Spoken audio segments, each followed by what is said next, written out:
Dr. Ian Gray is a 26-year-old PhD student who has always been fascinated with the science behind the human eye and the iris.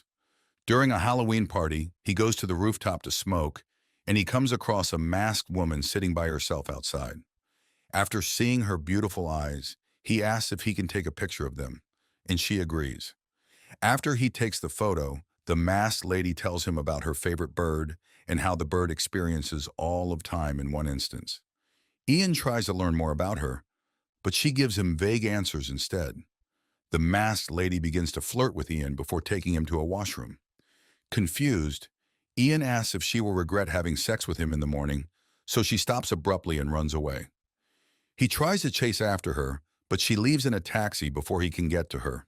The next day, he meets up with his research partner, Kenny, who talks to him about work before informing him of his new lab assistant, Karen. Ian and Karen get acquainted, and she learns that Ian is trying to make colorblind mice see color. Karen shows interest in his work, and Ian is impressed by her knowledge in his field of study. Karen suggests finding another animal with a specific gene for their research, and he agrees. At home, he goes over the images of the masked lady's eyes and shows Kenny the eyes trying to see if he knows anything about her, but he doesn't. The next day, Ian goes to buy lottery tickets and some cigarettes, but he begins to notice the number 11 recurring everywhere, and he follows it. It leads him to a bus which takes him to a strange location where he gets down in front of a billboard. He quickly recognizes the masked girl's eyes from the billboard and uses information on the ad agency to track the girl down. He discovers her name is Sophie and tracks her to her favorite cafe. He visits the cafe every day hoping to run into Sophie, but it never happens. Meanwhile, Karen begins the search to find the perfect animal for their research, and Ian encourages her. One day, he gets on a train with an infinity sign and randomly runs into Sophie, who gives him some gum as he sits next to her. Ian shares his music with her, and they both get off at the same stop. Sophie walks away, but he follows her, and they both share a kiss by the train track. They head to a diner where Sophie tells Ian she felt a connection to him that night at the Halloween party. Ian tells her he is a scientist and that he doesn't believe in God or people being connected spiritually. Sophie laughs at his beliefs, and he takes her home where they make love. Sophie becomes a part of his life as they spend quality time together while also working on his research with Karen. One day at his home, Ian tells Sophie about how recurring numbers led him to find her, and she tells him that it was all meant to happen. Ian has a hard time believing it, but she tells him he will understand one day, and they decide to move in together.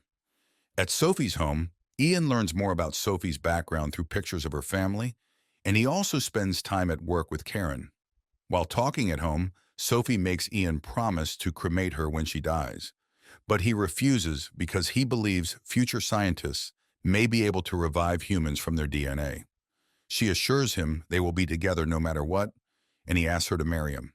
She agrees, and they rush over to the registry to get it done, but the official tells them to wait for 24 hours before they can get married. They are disappointed but agree to wait, and just as they are leaving the building, Karen informs Ian of her discovery of the perfect worm for their research. Ian tells Sophie about the discovery and asks her to follow him to the lab, but she doesn't like the idea of going to the lab on their wedding day. Ian reminds her that their wedding takes place the next day and further reassures her by saying his atoms have always loved her atoms since the Big Bang. When they get to the lab, Karen leaves because she realizes Sophie is upset with their research, and Ian asks why she is upset.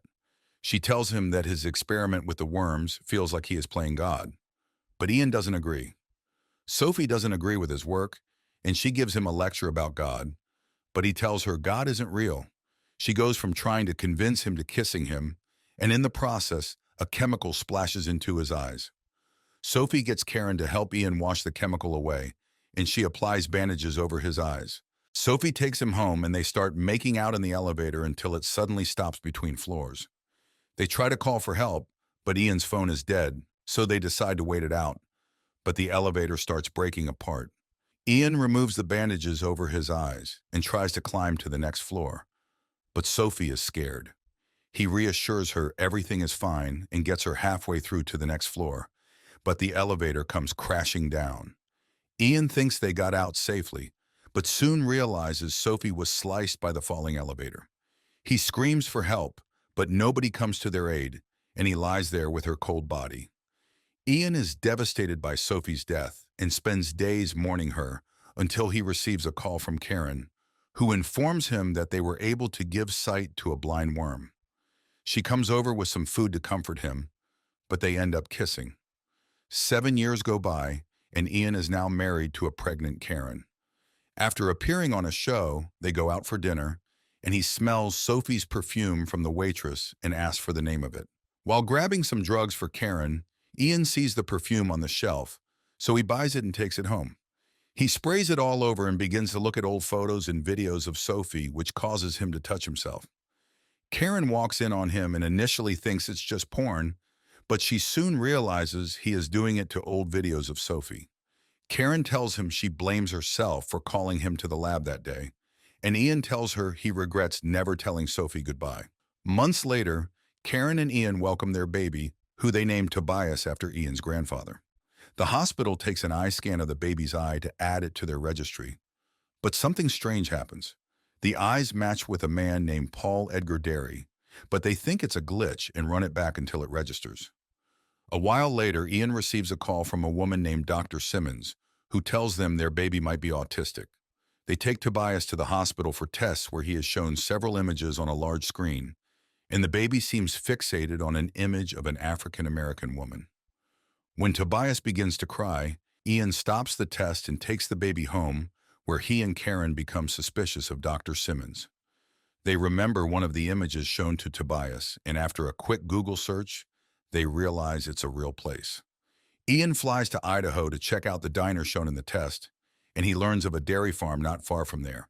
He drives to the farm and discovers it is owned by Paul Edgar Derry, who died just around the time Tobias was born. Ian goes back home to Karen and Kenny with this information, and they try to find out why their son has the same eyes as a dead man. Kenny informs them of an eye database owned by his company, and they decide to use it to confirm if it's possible for two people to have the same eye pattern. Kenny uses photos of Ian's deceased family members to see if he can get a match in the database, but they don't match with anyone. Just as they are about to give up, they scan Sophie's eyes, and they match someone currently living in India. They are shocked that Sophie's iris has a match, and while trying to come up with a reasonable explanation, Ian goes outside to think. At night, Karen tells Ian to go to India because she believes some part of Sophie might be alive in the subject with the eyes, but Ian gets angry at her. When Karen asks him why he won't go, he tells her he doesn't want to revisit that part of his life. Karen tells him that his grief shouldn't stop him from discovering something this mind-blowing, and he eventually agrees. He flies to India to begin his search for Sophie's eyes, and he meets a man named Darrell Mackenzie in the elevator. Darrell tells him he is a pastor and says he hopes they run into each other again. The next day, he meets a woman at the shelter named Priya and tells her about his search. Priya instantly recognizes the eyes and is shocked when Ian shows her a picture of Sophie's eyes. Priya tells him that the eyes belong to a girl named Salomina, and they begin their search for her the next day. They trace Salomina to her house, but learn that she has been missing since her parents died.